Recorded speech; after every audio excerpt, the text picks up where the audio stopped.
Welcome to channel. Today, we explore story filled with unexpected twists. Please, subscribe and like to stay updated. Let's begin. The place started to fill up with the post-work crowd. The noise level increased as people rushed around the bar, yelling drink orders. In a rear booth, a man and a woman sat across from one another, enjoying their second or third martini. Stacy Bennett, roughly 36 years old with black hair and a remarkable appearance, watched the entrance door with a resentful expression. "Damn that woman," she said under her breath. "Here she comes, waltzing in with her husband in tow, Mrs. Goody Two-Shoes," she said with a laugh.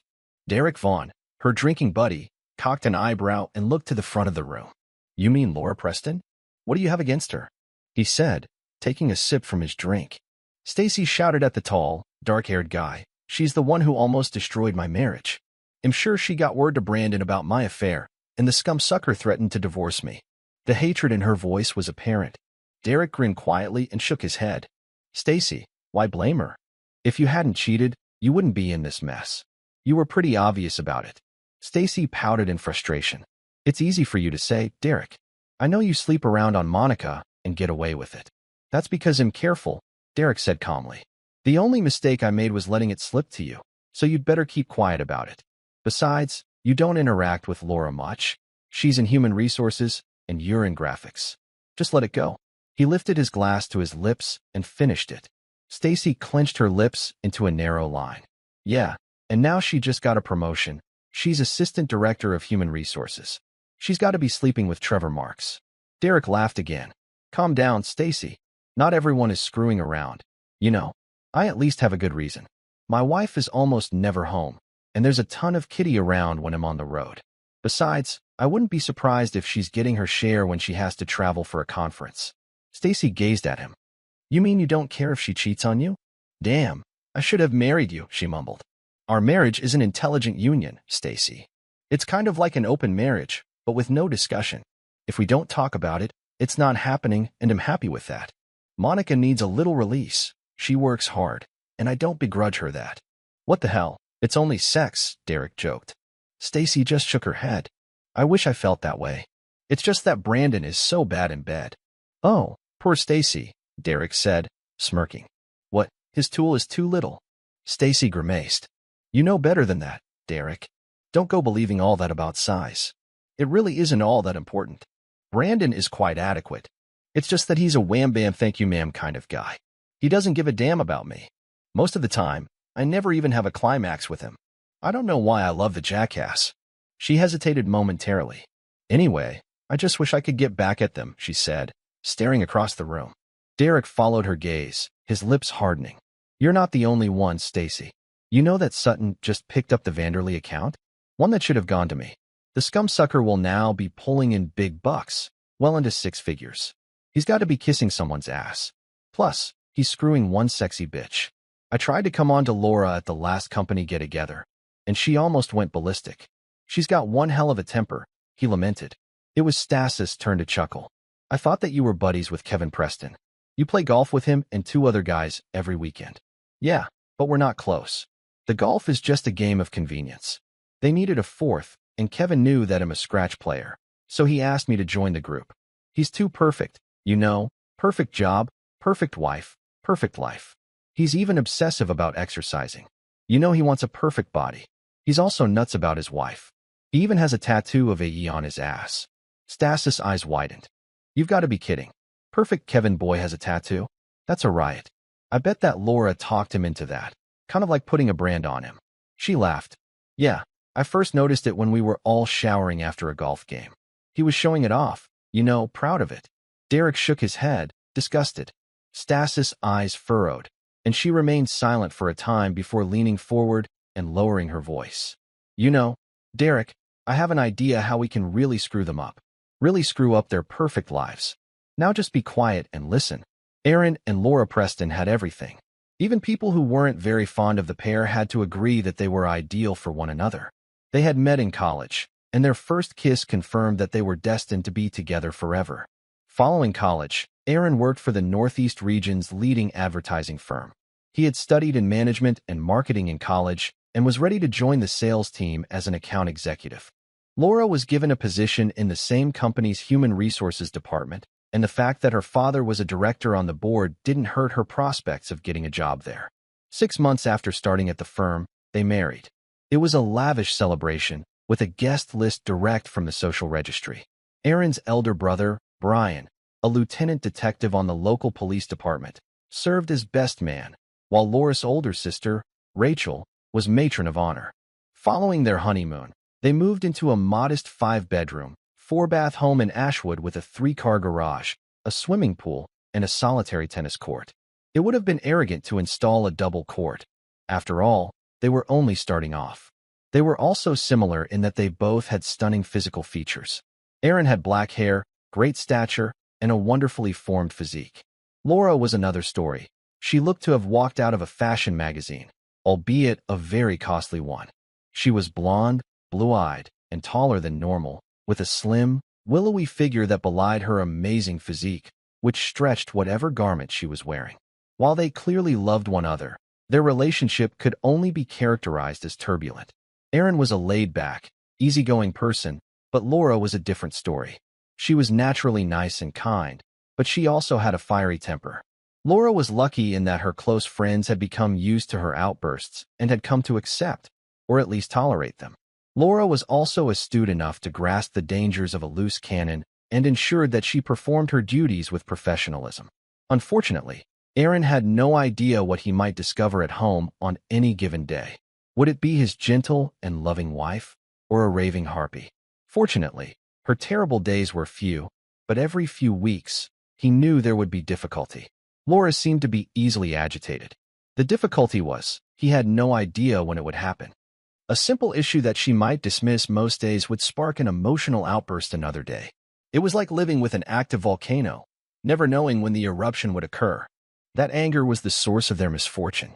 Derek Vaughn arrived to Stacey Bennett's graphic design workplace many weeks later, on a dreary and windswept Saturday, with her sketching materials scattered over her table and desk.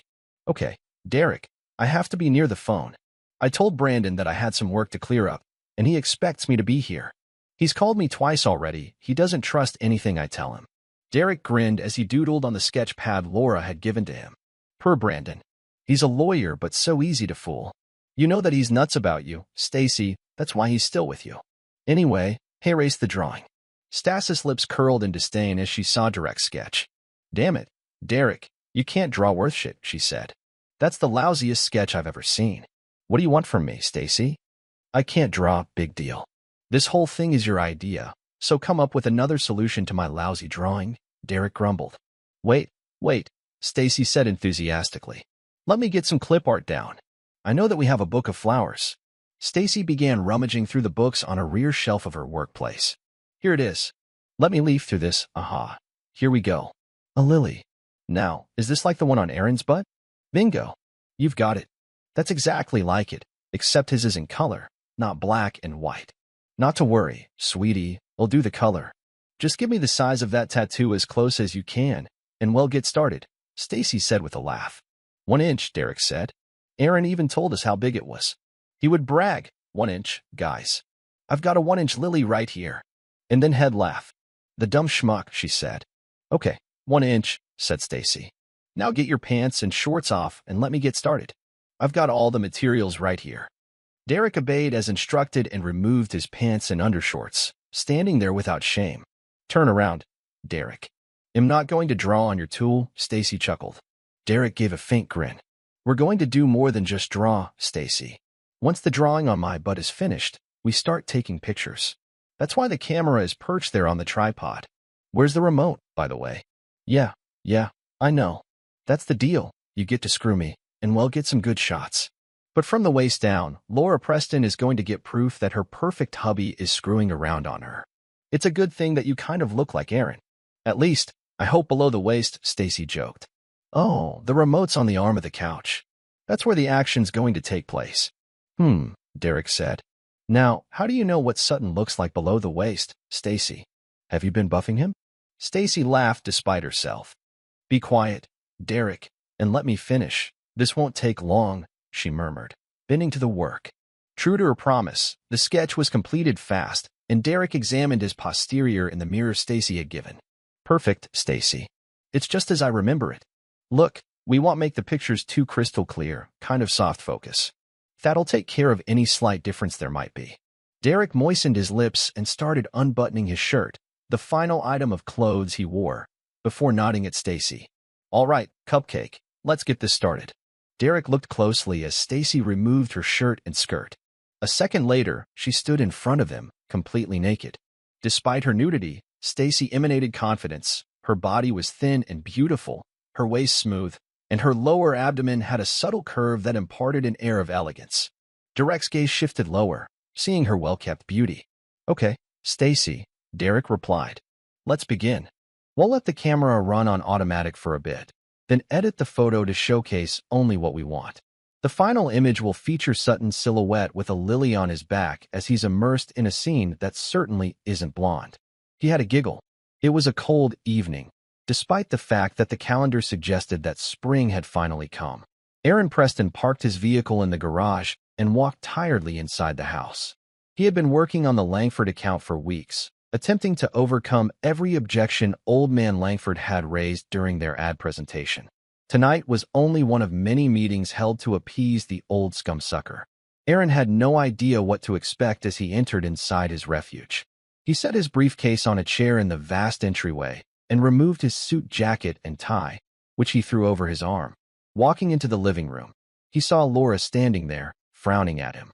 Oh, he thought, what the heck has gotten her going this time? Aaron typically ignored Laura's outbursts, but today he was too exhausted to put up with them. He was surprised, however, when she beat him to the verbal draw. You rotten, cheating son of a bitch, she shouted, spittle spewing from her lips. My faithful, adoring husband is nothing but another prick who thinks with his tool. Oh, you poor, hard-working, lying scumsucker. Late-night meetings, huh? Late-night screwing is more like it, you prick. Laura had found her stride.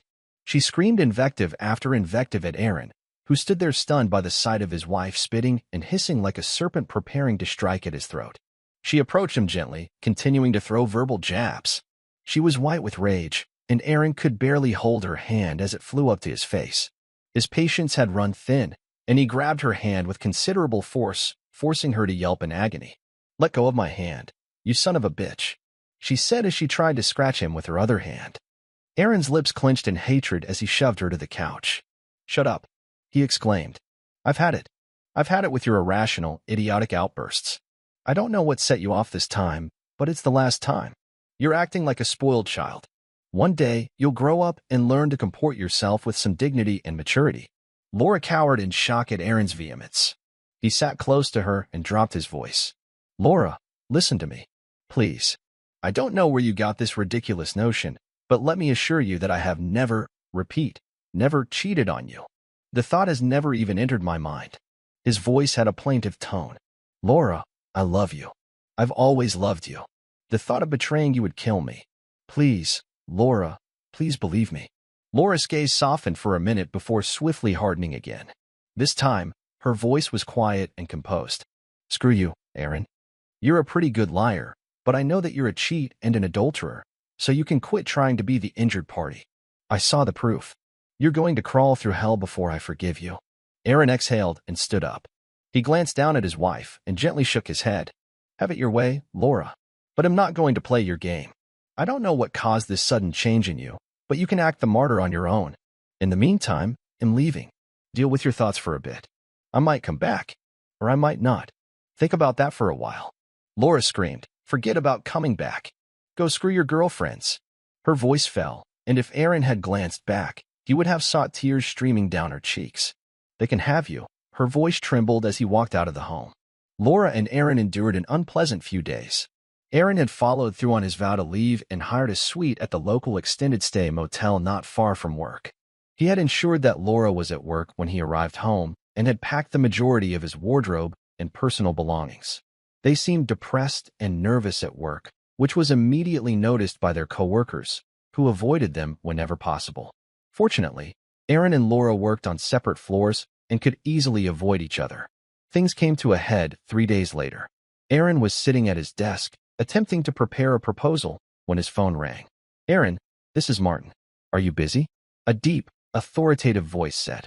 Aaron stared in astonishment when he heard from his father-in-law. He assumed Laura had pulled out all the stops, having her father threaten him with dismissal. Then he grinned, knowing it was the last thing Martin would do. His regard for the guy had no boundaries. Martin Bender was a real gentleman with a great deal of integrity. "Martin, it's nice hearing from you." "No, I'm not busy. What do you have in mind?" I asked Aaron. "Good. Then do me a favor, son.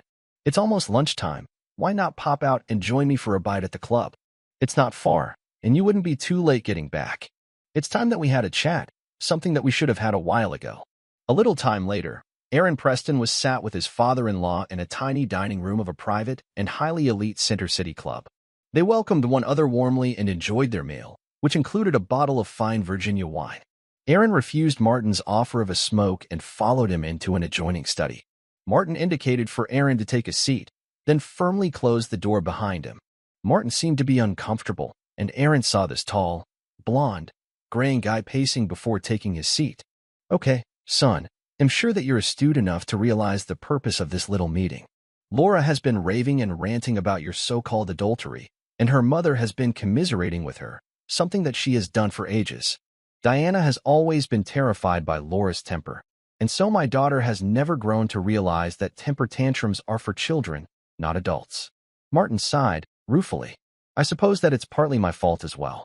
You know that Laura is our youngest child, and I guess that I've given in to her more than I should have. But this notion of hers is ludicrous, despite what she calls the so-called proof of her claim. I told her that I just don't believe her accusations. I know you, Aaron, and I know that infidelity is not part of your character. What the heck is going on, son?" Aaron reclined back in his chair, smiling cynically. "You know, Martin, you're my father-in-law, my wife's father, but you trust in me and are certain that I would not betray my marriage. Isn't it horribly ironic? You won't believe I cheated, but my wonderful, loving, and trustworthy wife does. What does that tell you about the kind of relationship Laura and I have? Martin, I exposed my heart to her. I begged with her. I promised I had never deceived her, and she just spat at me and cursed me. The events of the last several days have widened my perspective. I realized, maybe for the first time, who Laura really is. Martin, I genuinely feel Laura may be psychotic. She seems to be two separate persons, and I've been driving myself crazy trying to figure out who she is at any given moment. It's like a Jekyll and Hyde scenario." Aaron had to stop, his eyes welling up with tears. Martin's heart went out to this guy, who was like a son to him. He began speaking, but Aaron raised his hand. "Martin, most of the time, Laura is as sweet and kind as anyone I know, but there are times, at least every couple of weeks or so, when she goes nuts. Fortunately, her anger is not directed at me, but she does find a target, and I have to wait until she regains her mental equilibrium. I'm exhausted, Martin. It's like living with a time bomb, and am weary of it. I love Laura, I really do, but this little squabble is the last straw. I can't live with her, Martin, and I'm sincerely sorry, but I simply can't." Aaron took a deep breath and dropped his gaze. He hated hurting this fine guy. "I've decided to divorce her, Martin. I've given this a lot of thought, and I see no other solution. I love her, but I'm going to divorce her." Martin Bender became pale as he heard Aaron's idea. He knew this would grieve Laura, despite her fury at what she saw as her husband's treachery. His thoughts worked swiftly, and in seconds, he devised a desperate scheme. "Aaron, please hear me out for a second or two. I have an idea that may be useful. Let me draft a notice of intent to divorce for you, and serve it on Laura. It states that unless Laura agrees to therapy or couples mediation, you will file for divorce. It is not as definitive as divorce paperwork, and it allows both of you to calm off. Please, Aaron, consider my..." Aaron sat silently for a time before speaking. "Okay, Martin, let me think about this for a day or two. I have to tell you that I have my reservations. Laura is so certain that I cheated that she'll definitely go insane if she sees that. But please allow me to respond. I promise to notify you as quickly as possible." And with that, the two guys shook hands and left. Stacy smiled at Derek as he sat naked on her office couch, clearly thrilled.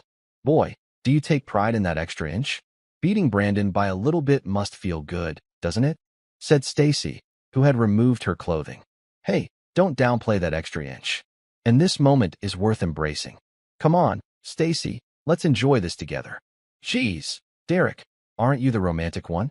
No sweet words or expressions of love," she mocked, taking down her underwear and approaching him. Stacy was enthusiastic and responsive. Ah, she sighed. If only Brandon could make me feel this way. But his priorities lie with golf, she muttered as she lifted and sank herself back onto Derek's hard presence. Thank goodness for golf and Saturdays. This is amazing, Derek, Stacy whispered quietly. Your husband plays golf while we get to share moments in your office. Seems fair to me, she quips. Derek, she said quietly, you're an excited woman's dream. Brandon would have finished in around 5 seconds, and you're still as a steel rod. Let's see what we can do about that. Derek laughed, then screwed her. They laid together on the couch, weary. Stacy went to Derek and murmured, that was fantastic. I hope you have your energy this morning, because I'm far from done. By the way, have you seen Laura Preston the picture yet? Derek gave a soft giggle. Yes, I waited until she was alone in her office, with few people about, and then I stepped in and told her a tale about how I didn't believe someone like her deserved to be treated the way Aaron was treating her. I begged her to pledge to remain entirely out of it, and then I gave her the picture. Derek stopped, then grinned again. I assumed she was going to throw a fuss, but instead she turned to me and asked for the picture. I told her no, that this was completely secret, but that if she truly needed it in the future, she should let me know, and I would see if I could get it to her. I could see fire in her eyes, so I ran out of there as fast as possible. Stacy, the image was great. We didn't even need a waist-down shot. With the soft focus and from the rear, it really did look like Aaron, and with that tattoo on his buttocks, there was little question. Stacy smiled, delighted with herself. Good, good, she said quietly. There goes that perfect marriage. Let her suffer. Meanwhile, Laura, you had better calm down. Losing control of yourself isn't going to help the situation, said Rachel, Laura's sister. They were sitting in Rachel's kitchen, each with a half-empty coffee cup in front of her. Rachel looked out the window, watching her 2 children play on the back grass. Laura sighed and set her cup down. I know, Rachel, but I'm still very upset. The scumsucker cheated, was unfaithful, and has the audacity to tell me he loves me and has never deceived me. Rachel, I saw the proof, a photograph of him banging a dark-haired bitch. I don't know what to do. I'm inclined to divorce Aaron. They'll never be able to trust him again. Her voice cracked, and her eyes welled up with tears. Rachel shook her head, bewildered. I'm sorry, honey. I really am. It's just so difficult to believe. Not Aaron, anybody except Aaron. I know he loves you, and it's obvious every time he looks at you. There's something weird about this circumstance, Laura. No, don't get mad at me, she said as Laura was ready to interrupt her. I really wish that you would sit down with Aaron and just talk with him. And talk without losing your temper. What's to talk about, Rachel? Laura said glumly. I tell him I know he cheated on me, and he repeatedly denies it. He lies like a rug, Rachel, and he refuses to accept it. You know how obstinate he can be. I know he cheated, but he would not accept it. Rachel's housecoat had slid open slightly, and Laura remarked that Rachel was unkempt. It was evident that she had rushed to the door without thinking. Laura felt uneasy for visiting unexpectedly when Rachel changed her robe and scraped her knee, revealing part of her leg. I'm sorry, Rachel. I didn't mean to barge in like this, Laura mumbled, blushing. They'll come back another time if you're busy. Rachel glanced at her sister's worry, then thought her look could be a little disheveled. She laughed lightly and responded, It's okay, Laura. I was just caught up in something. Sit down, make yourself comfortable. Let me freshen up, and I'll be right back. Laura walked into the living room as Rachel headed upstairs. Rachel had an end table with a photo of Aaron and herself, which she stared at longingly. It was a photo of the 2 of them on their honeymoon. She worried whether they'd ever be that happy again. Laura then strolled into the kitchen and poured herself another cup of coffee. Sitting at the table, she attempted to figure out why Aaron insisted she was incorrect. Damn, she saw the evidence. He should ask pardon. Laura was shocked when the doorbell rang. Knowing Rachel and Don were upstairs, she approached the door and was met by a small, chubby guy who inquired whether she was Laura Preston. Yes, my name is Laura Preston. Who are you? She said. The guy handed her a folded paper, informed her she had been served, and then turned to walk away. Laura stared in awe, staring at his disappearing back and then at the paper in her palm, puzzled. Rachel came to a halt as she was descending the stairway, shocked to hear Laura screaming. That son of a bitch. That dirty, rotten scumsucker. They'll see him in hell first. They'll cut his balls off. That rotten prick. He hasn't seen anything yet. They'll castrate him. Rachel ran into the living room and saw a wild-eyed, unkempt Laura pacing the floor and cursing her missing husband. She swung around and threw the paper at Rachel. Look at this. Look what that scum-sucker had the gall to do. He had me served with this piece of shit called a, what the hell is it called? She glanced at it again before handing it over to her sister. A notice of intent to divorce? She exclaimed. She gasped. He threatens to divorce me unless I go into counseling? He screws around and wants me to go into counseling?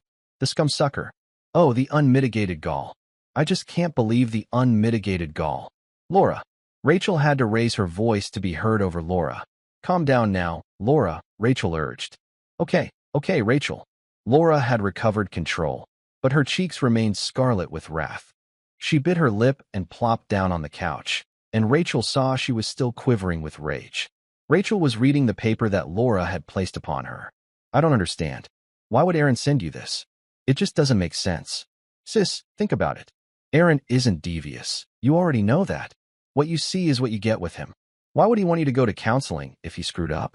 Rachel sat next to her sister, looking bewildered. Rachel knew Laura well, and at this point, she was skeptical of her allegation. She also knew Aaron and was very certain that he would not intentionally cheat on Laura. If Laura did have evidence of Aaron's adultery, something weird must have led him to lose control. And if he did, Rachel was certain Aaron would not issue Laura such an ultimatum, which she knew was completely out of character. Laura had recovered some kind of control. Her face blush had faded to a stunning paleness. Her lips had stiffened, and she spoke softly, somewhat emotionless. That's it, Rachel.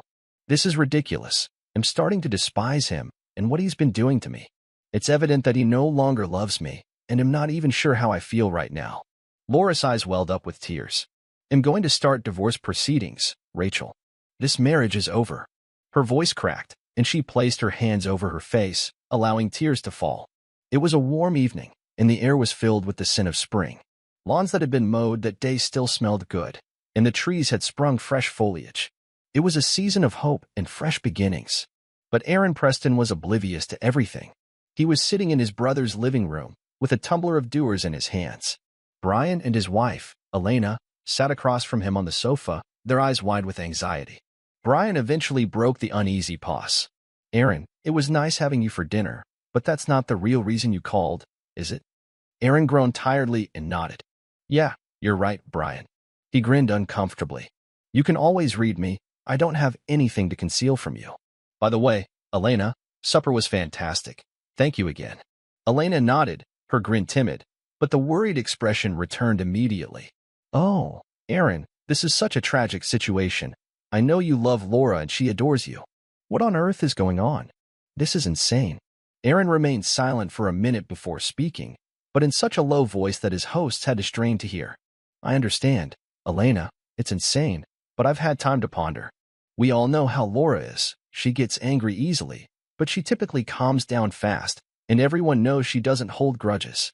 He sat calmly for another time, clearly collecting his thoughts. Something is going on, something utterly out of the norm. I became enraged at Laura's ludicrous claim. I was furious that she would even think I would cheat on her. But she continues to claim that she is correct and that she has seen the evidence.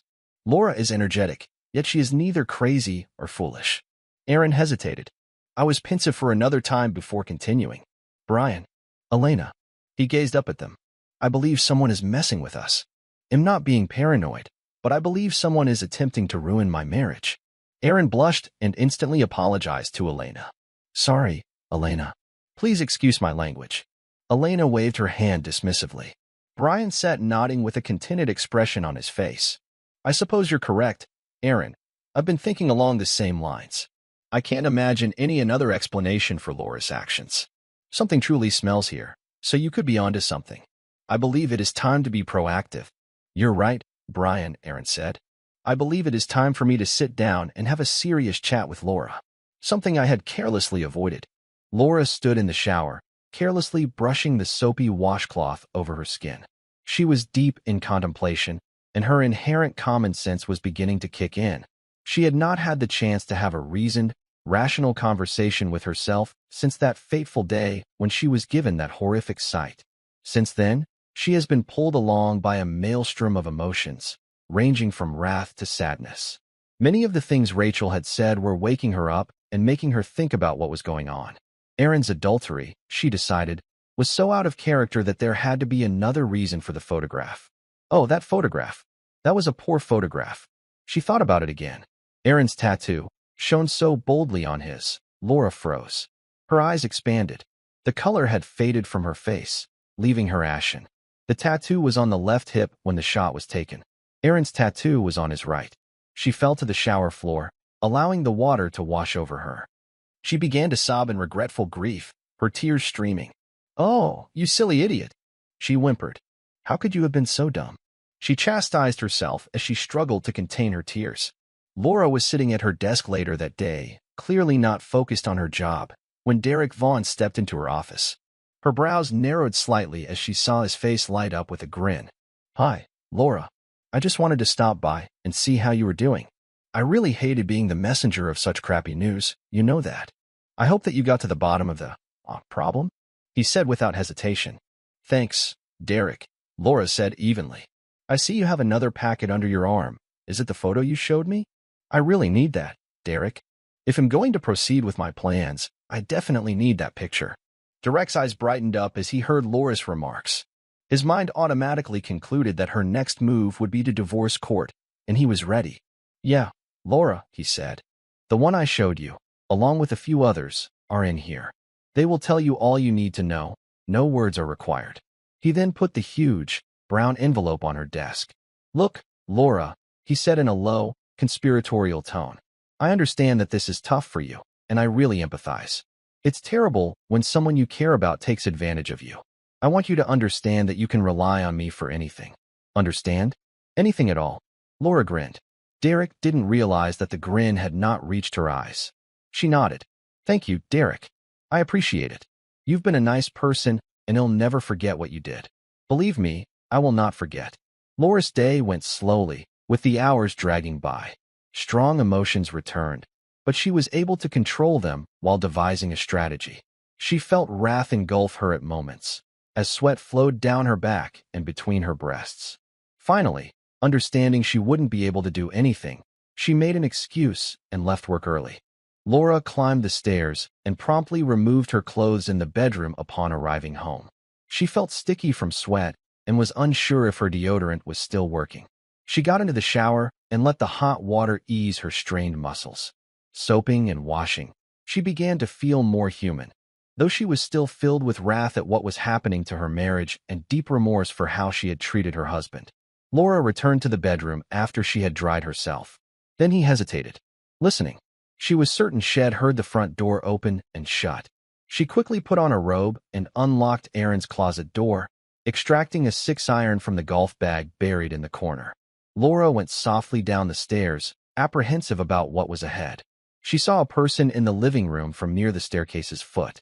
She almost turned to hurry up the steps to a phone. She knew the figure was Aaron. They stood staring at one another for quite some time. Laura then lunged at her husband, clutching his neck and buried her face in his shoulder, a sob in her throat. "I'm really sorry, Aaron. Please forgive me. Aaron, I have been such a foolish idiot, and I know I do not deserve you. Please forgive me, Aaron. I ask you." Her sentences were rushing together and becoming incoherent. Aaron stood there, completely perplexed. He had no idea what to expect at this gathering. He anticipated Laura to be chilly and unpleasant. Not this shattered lady, pleading for his pardon. Taking her arms in his hands, he sought to move her slightly away from him, when she pressed her lips against his and kissed him furiously. She didn't realize she still had the 6-iron, the head of which was tapping on Aaron's skull. "Geez, Laura," he said as he came up for breath. "My head. Geez. Put the damn club down." Laura blushed scarlet when she realized she was still holding the golf club and hurled the 6-iron away. "Laura, geez. Be careful. Those irons cost me a fortune," Aaron protested.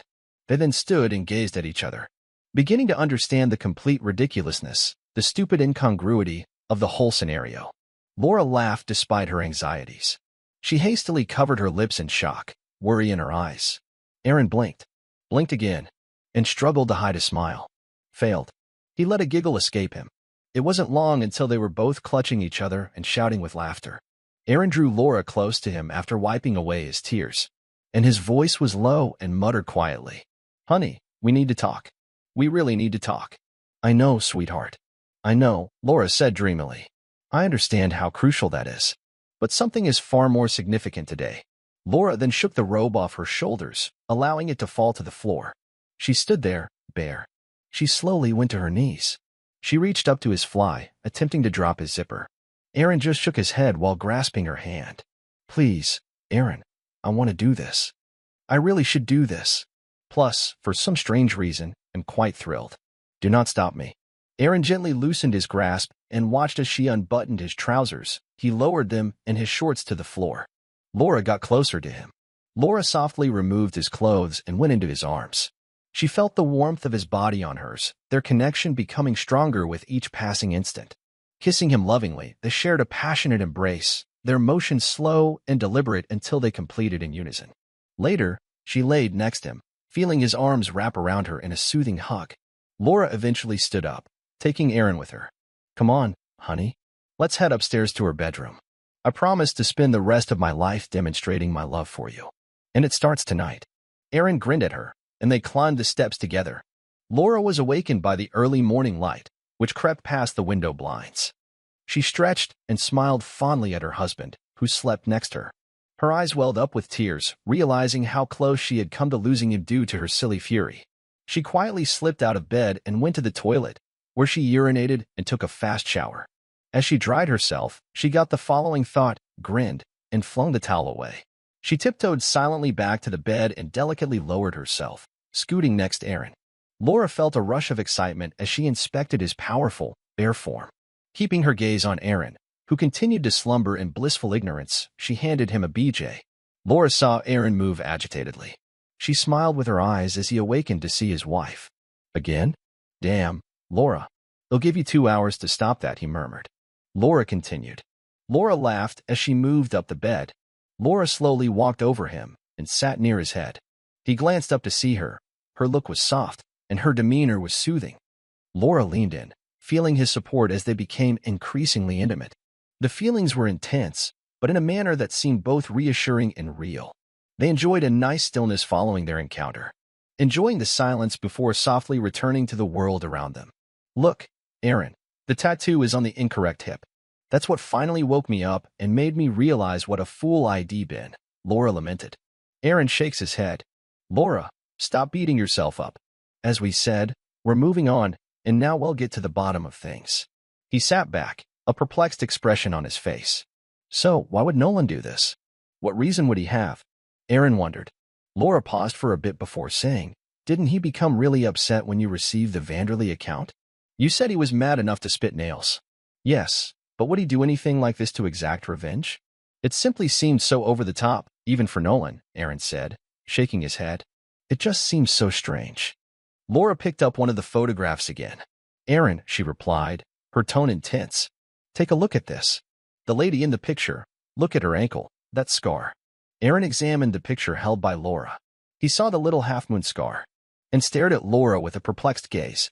Does not register, honey. What about it? Son of a bitch. Laura said. I know who it is. It's Stacy Bennett. I swear I'll kill her. She gazed up at her husband with fury in her eyes. I know it is her, Aaron. I'm certain of it. Okay, Laura, please settle down now. Get control of yourself. Aaron attempted to calm her and was happy when the fire in her eyes subsided little. She nodded and drew a big breath. I'm fine, Aaron. But I know it's that bitch. She and that jerk Derek are also involved in this scheme. She spat out his name. Aaron sat back, perplexed look on his face. But why, Laura? Why would she do such a nasty thing? I hardly know her. What's she got against me? Laura laughed bitterly. It is not you, honey. It's me. The foolish bitch believes in the one who revealed her affair. This almost prompted her husband to divorce her. I'm still not sure why he didn't. I denied it, but she didn't believe me. I told her to go screw herself. This is her method of getting back at me. And that moron Derek agreed with her. Laura's eyes widened, and she leaped up. Aaron, guess what? We have evidence that she is messing around again. It's right in the photos. The foolish fools had no idea they were hanging themselves when they took those photos. The tattoo is phony, and we can prove it. And the scar on her ankle reveals her identity. Aaron just sat there, wondering. Wait, Laura. He raised his hand. You're acting rashly once again. We do not have evidence. We truly don't have anything. What we have is completely circumstantial. Wait a second. Allow me to consider. Laura began to overwhelm his concerns. But she changed her mind and sat down again. Laura continued to sit and fidget, while Aaron remained deep in concentration. She eventually stood and informed Aaron that she would refill their coffee cups. Aaron nodded absently. When Laura returned with fresh coffee, she saw Aaron sitting there with a little smirk on his face. Okay, honey, he said. I believe I have the beginnings of an idea. However, several pieces must be assembled. Things become a bit difficult. Please listen. I'm currently just flying by the seat of my trousers. Aaron stopped to gather his thoughts. Do you know Caleb Brooks? One of the guys I play golf with? Laura nodded in response to a remark rather than a question. Several weeks ago, we were lounging about with a few of drinks after the 18th hole. The other two, Nolan and Reed, had already departed. Ethan was complaining about the Cypress Court, a tiny boutique hotel in the city. It hasn't been performing well, so his two partners decided to transform it into a highly discreet and exclusive brothel. Victor Lane, one of the partners, operated an illegal brothel in Phoenix before being arrested and forced to flee the city. He assured Ethan that he had the expertise and that they could earn a fortune. The other partner likes the concept, but Ethan certainly doesn't. Aaron, Laura grumbled, becoming upset. What does that have to do with anything? Hold your horses, kid. They'll get to it. Ethan wants nothing to do with it and would want to buy them out. But they will not sell. So he sort of distanced himself from the hotel's operations. He just become an investor. He wants nothing to do with the day-to-day operations. Now, this is what I have in mind. Aaron conveyed to Laura exactly what he had in mind. The following evening, Aaron and Caleb Brooks were drinking cocktails at a tiny downtown bar. Ethan looked at Aaron, puzzled, with a little smirk on his face. Okay, Aaron, thanks for the drink. Now tell me why I'm here.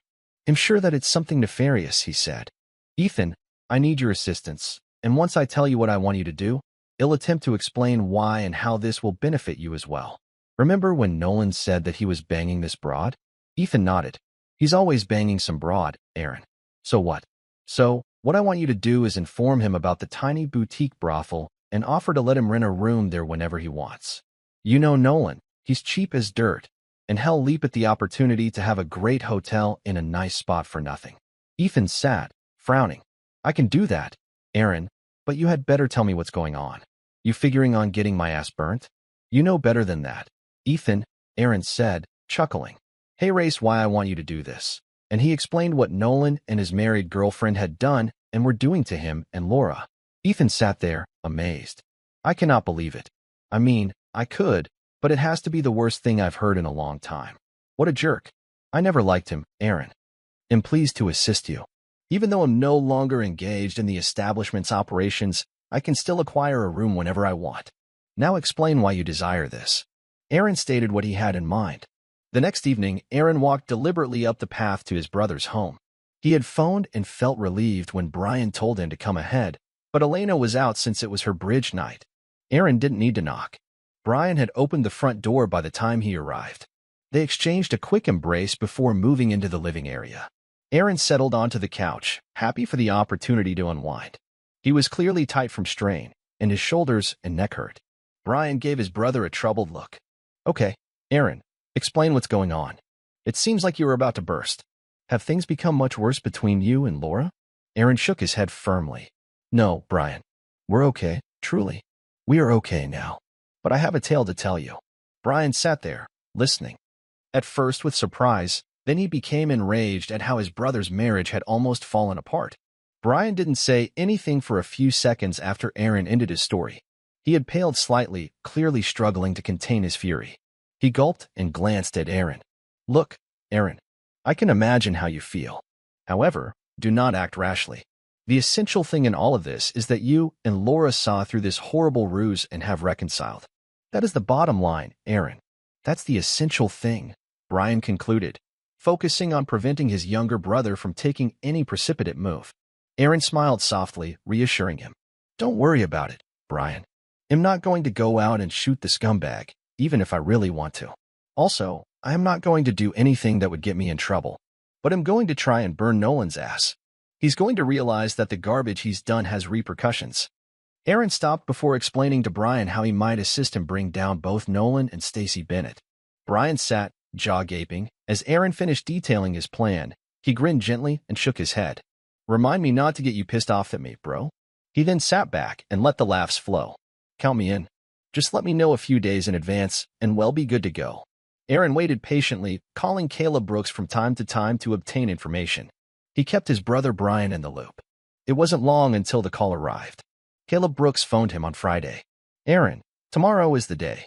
I handed Nolan a key card to room 312. He said he'd be there tomorrow evening at 8 p.m. It seems that her husband is out of town. I didn't ask any questions, just smiled like a nice person. Aaron grinned, a hint of pleasure in the facial expression. Thank you, Ethan. I appreciate your assistance. Not a problem, Aaron. The scumsucker deserves everything he gets. What's even better, they'll profit too. The place will be closed, and I am certain that I will be able to buy those bastards out. Then I should thank you. Look, Aaron, I have to leave now. I expect to read about it in the newspaper. He laughed as he severed the connection. Aaron instantly redialed Brian. It's me. It's set for tomorrow. Nolan and his hooker will be there tomorrow at 8 p.m. in room 312. I believe the optimum time would be about 8:30 or so. Give them time to get into it. Brian groaned with enjoyment. Perfect. That is when we will do it. I've already prepared a renowned member of the press, who is only waiting for my call. He's salivating over this news. ITLL probably make the front page. Brian hesitated and then resumed. Aaron, I believe you should avoid that location tomorrow. Take Laura somewhere. Leave for the day. Make yourself scarce. Aaron laughed with delight as he read the local section of the Sunday paper. Laura, look at this, he remarked, holding up a newspaper. This headline was boldly printed immediately below the fold. Local brothel is busted. Here is the first sentence. Honey, police raid a city brothel, arresting the girls and their patrons. He chuckled again. Pictures on page 6, he said. Holy shit, how about this? He said. Nolan attempted to escape from the rear by a fire exit. He fell and fractured both legs. Son of a bitch. Well, he deserves what he'll get. They overlooked the moral provision in their contracts. They'll both be out of work by Monday. Oh my God, Laura, here is a photo of Stacy Bennett being escorted out by a policeman. Her ass is toast when her husband sees that. Laura smiled momentarily, but I felt no pleasure. She felt tainted by the whole sordid situation, and she was still horrified by how she had lost control of herself and confidence in her spouse. She promised to herself to get help, to see somebody, enroll in an anger management program. I understand how you feel, honey. They deserve it. But I would really prefer to simply forget everything now and simply go on with our lives. It's a tragedy, Aaron, that so many people had to suffer as a result of their envy. But I learned an important lesson, Laura said as she rushed to his side. I learned the hard way, to have trust in my spouse and to love him wholeheartedly. And with that, she settled against him and was soothed when she felt his arms around her. Thank you for watching. If you love this amazing narrative of deceit, retribution, and surprising turns, please like, subscribe, and press the notification bell so you don't miss the next one. What would you have done if you were in Aaron and Laura's position? Please let us know in the comments below.